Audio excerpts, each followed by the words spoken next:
महाराष्ट्रातल्या एका सरकारी रुग्णालयाची ही बातमी आहे। खरं तर सरकारी रुग्णालय कायम सलाईनवरती असतात, तिथे सुविधांचा अभाव असतो, पण किती सुविधा कमी असाव्यात तुम्हीच पहा।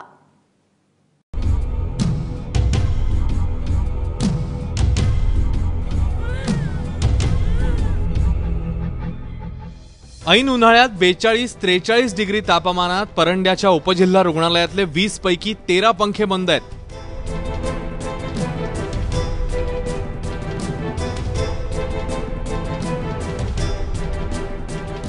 सचिन जावळे आपल्या बहिणीच्या डिलिव्हरीसाठी आला होता। मुलगा झाला।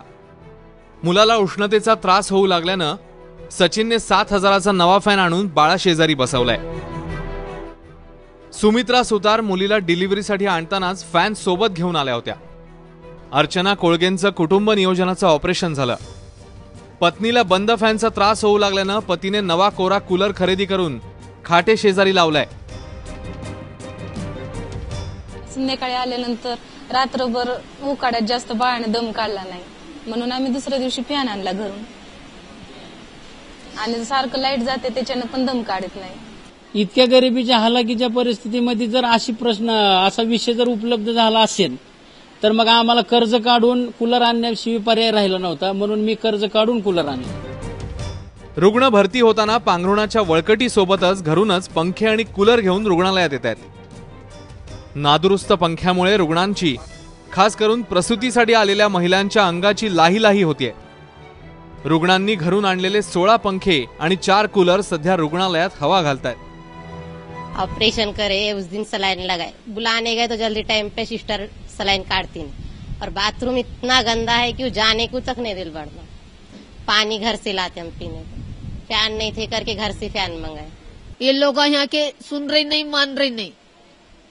लाओ तो लगेंगे जब, आएंगे जब, हम लगाएंगे अब, तब हम गर्मी में मर रहे, सब पेशेंट भी मर रहे, हम ऊपर के भी मर रहे। सतत एक तर तापमानच किती, तर त्याला माहित 12च्या पुढे निघणार म्हणून तुम्ही सांगताय आम्हाला शासन। 12च्या पुढे येण्याची सोयच नाही राहणार दवाखान्यात, बेडशीट नाही, राहण्यासाठी सोय नाही, काहीच नाही। एकदा एक बी सिस्टर नसते, डॉक्टर नसते जागी। आम्ही काय आलो डॉक्टर साहेबांना बोललो तरी आलो उडाउडीची उत्तर देते। फॅन आणला आम्ही घरून, फॅन आणलं, एक लाईट नाही, घरून फॅन आणला आम्ही एक 50 खाटांचं 4 निवासी डॉक्टर आणि 12 नर्स असलेल्या रुग्णालयानं एकेकाळी अनेक पुरस्कार मिळवले। हे रुग्णालय चांगलं उपजिल्हा रुग्णालय म्हणून ओळखलं जात होतं। गेल्या काही दिवसांपासून रुग्णांना रुग्णालयातील गैरसोयींचा सामना करावा लागतोय। पिण्यासाठी मुबलक पाणीही नसल्यानं रुग्णांना पाणीही विकत घ्यावं लागतंय।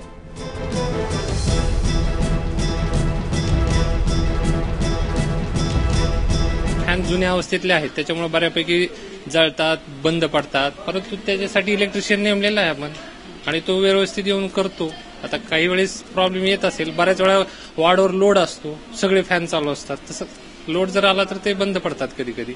वाढत्या महानगराची गरज म्हणून एकीकडे स्मार्ट सिटीज, फ्लायओव्हर्स, मेट्रोज आणि समृद्धी कॉरिडॉर यासाठीची गुंतवणूक वाढवायची, आणि दुसरीकडे रस्ते, आरोग्यासारख्या पायाभूत सुविधासाठीची गुंतवणूक कमी करायची, त्याचं हे चित्र आहे। महत्वाचं म्हणजे ज्या भाजपच्या गैरकारभारावरती शिवसेना सातत्यानं टीका करते, त्याच सेनेकडे हे आरोग्य खातं आहे। परंतु दीपक सावंत ज्या जिल्ह्याचे पालकमंत्री पूर्वी होते, तिथे तर सलाईन्स दोरीवरती लटकवलेल्या होत्या, असा तो कारभार आहे। हे असंच चालू राहिलं तर इंडिया आणि भारत यातली तफावत वाढतच जाणार आहे, आणि भारत कुठं असेल फॅन सांगतायत। कॅमेरामॅन काकासाहेब कांबळेसह मी राहुल कुलकर्णी, एबीपी माझा, परंडा, जिल्हा उस्मानाबाद। तेव्हा अशा रुग्णालयांपेक्षा शवागारं परवडली असं प्रत्येकाला ही बातमी बघितल्यानंतर वाटेल। खरं तर विकासाच्या बाता बढाया मारणाऱ्या सरकारनं आहे त्या सोयीसुविधा नीट दिल्या तरी बरं असं सर्वसामान्यांना वाटतंय।